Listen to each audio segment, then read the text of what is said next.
Had 4 contacts so far, none closed. And on my most recent deal, my buyer sabotaged the deal and the seller didn't want to sell to me anymore. I didn't set proper expectations, though, so I've learned. It hurt and I haven't really worked in 4 weeks, but I started again a bit Monday. I'll be closing the deal any day soon now. All right, thank you all for commenting on these videos. I think this is good for the community as a whole, so you all can see what people are going through and actually learn from them. And this is such a great comment, and just make sure you all comment anything, whatever you're doing, or if you have any questions, because I think a lot of these questions, a lot of people have who are watching, who want to get started in wholesale real estate. And so I can make videos and tutorials on what to do and how to answer some of these questions or concerns. But quite frankly, I think this person seems like they know what they're doing. And so we're going to break down this comment, and I'm going to talk about what to do when a seller cancels out of a contract, and what to do to have a seller not cancel out of a contract, and what to do after if they did it. Because yeah, that happens. Life happens. The seller made a mistake. They can't really sell, or they quite frankly need a higher price for whatever things they're going to do. But this seems like this was something else. So let's break it down. Make sure you all comment down below your thoughts, and subscribe to this channel. A lot of you all watch my videos but are not subscribed. Make sure you hit that subscribe button. So right away, this person is active. They had 4 contracts so far. That's great. They're putting in the work, they're being consistent, and they're getting results. And I think a lot of beginners, that's a win. They don't realize how much of a win that is. Congratulations, William. That's good. You're seeing fruits of your labor. You're seeing some results of what you're doing. Now, there's a few things I would tweak afterwards so you can actually close those deals. Because I know for me, most of my deals, if I got a property under contract, I would close them, especially if the numbers worked out where I know I could sell it to a buyer. And I think that's a mistake a lot of beginners make. They just put something under contract. Hope these are not just contracts where it's market value. Wow, you got a contract at market value. Great for you. But if you're able to get a contract at under market value so you can sell it to a cash buyer, right? That's where it's a win. So we'll just trust that he's actually getting them at good prices, because it seems like the seller ended up going with someone else. So, okay, had 4 contracts, so they're putting in the work. Great job. Count your wins.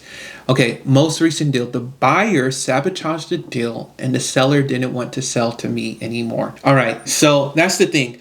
And I think this is a big thing that a lot of beginners fear is, okay, how do I handle the seller and the buyer, right? And how do I not have them essentially interact with one another and know how much I'm putting this property contract under contract for, how much I'm making, and things of that nature. And the thing is, you have to establish that authority right away with the seller, because before you even have this buyer, you're talking with the seller most of the time. So you have to be confident, make sure your back is straight when you're in person. Make sure you're looking them in the eye. Don't crouch down and be like, well, be confident in what you're talking about, right? And act like you know what you're talking about, because you know what you're talking about, right? You watch videos like this and you understand the process. Yes, you're a little nervous. Yes, you have some anxiety on different things, but if other people like me and other people you see online have done it, you can do it too, okay? So make sure you have that in mind, right? So that will come out when you're presenting the offer, when you're presenting the contract, to saying, hey, this is what we agreed upon. So that's first thing. You have to establish authority with the seller, that they know you know what you're talking about, right? And then this is where it's key, where you explain the relationship between you and the buyer, right? Because obviously you're going to have buyers come view the property, right? All you say, what I like to say to the seller, I partner with other investors on this deal, and they bring in the funds to actually purchase this deal, and so I work with them to help them find the property, because in a way you're partnering with buyers to help them find deals, right? So you can say that. And then what you can say after that, you can say, I need a day so I can bring them in. They can let me know exactly what's needed on this property, right? What things are needed on this property, what improvements are needed, what repairs are needed, how much it will actually cost to fix up this property, to flip it, or to hold it as a rental. You establish that with the seller, right? That you're going to have a day where other investors are going to come in and look at the property and let me know if, hey, this is a decent price, we can go forward with everything. And yeah, and just that's it. And you can let them know, hey, if you have any questions, right, you direct them towards me, right? And you make sure you're on that meeting. You make sure you're on that meeting between the buyers and the sellers. You don't let the buyers go on their own directly to the seller. Now, maybe this buyer did just, hey, maybe they did go when you went, but afterwards they came back and sabotaged the deal. Maybe that did happen, and you can't control that, unfortunately. But what you can do, you can establish trust, you can establish kindness, and just being a nice person. This person is all like, yeah, I know you're coming to me maybe with a higher price, but I just like this person. I like this young lady. She's a nice person. I see her drive, and I want to help her out, even if I'm losing a little bit of money, right? So make sure you're still yourself. Maybe make sure you still present your personality, because I think that can go a long way, right? Because people are willing to sell to people they like more than people who just has a higher offer, right? So presenting with authority, confident, and don't make sure too that you're not overbearing or like salesy, right?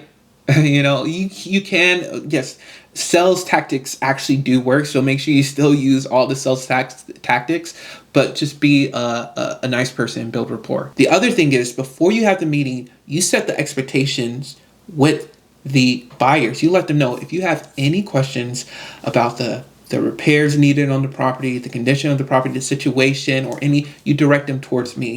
Yes, the seller's going to be there during our meeting, but you direct all questions to me. They would respect that because they understand wholesaling. They understand I'm going to make money. They understand I'm the middleman. They understand I have the home under contract at a lower price and I'm going to charge them whatever, right? So for me personally, I actually never had an issue with that.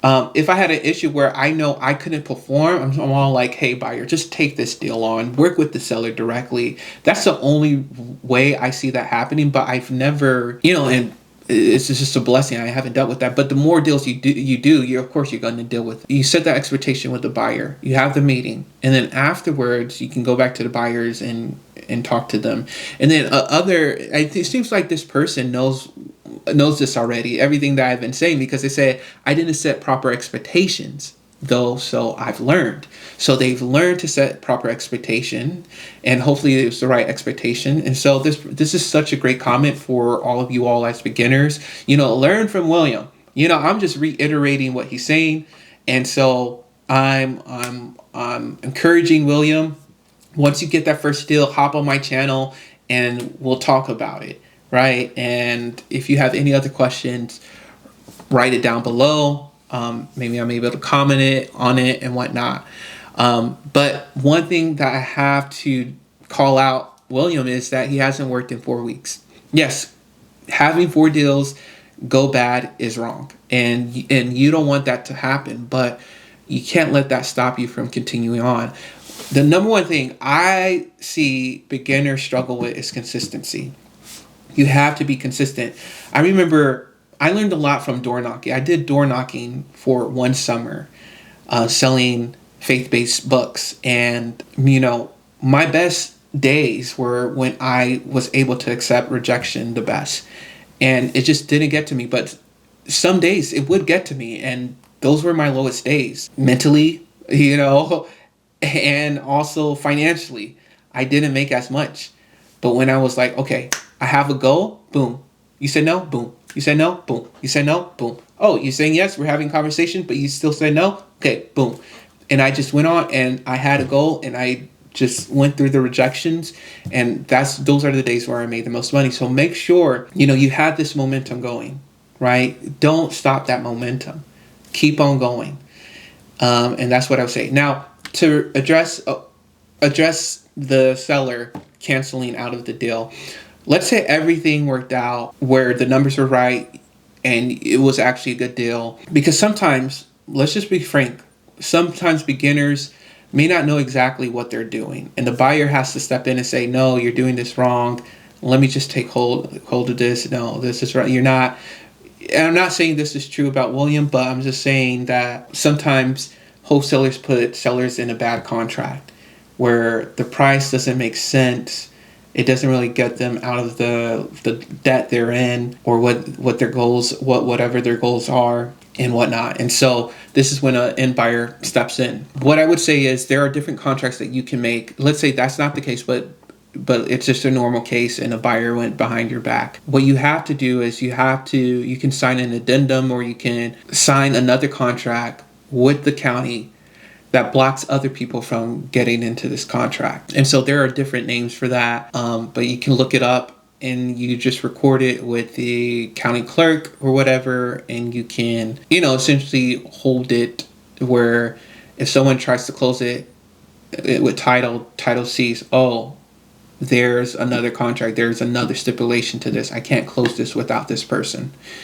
And so that's how you work it out. I only done it once when I partner with another wholesaler, but I never done it personally. But that's one way you can protect yourself. All right, you all, hope you all enjoyed this video. Make sure you like, subscribe, comment down below, and I'll talk to you all later.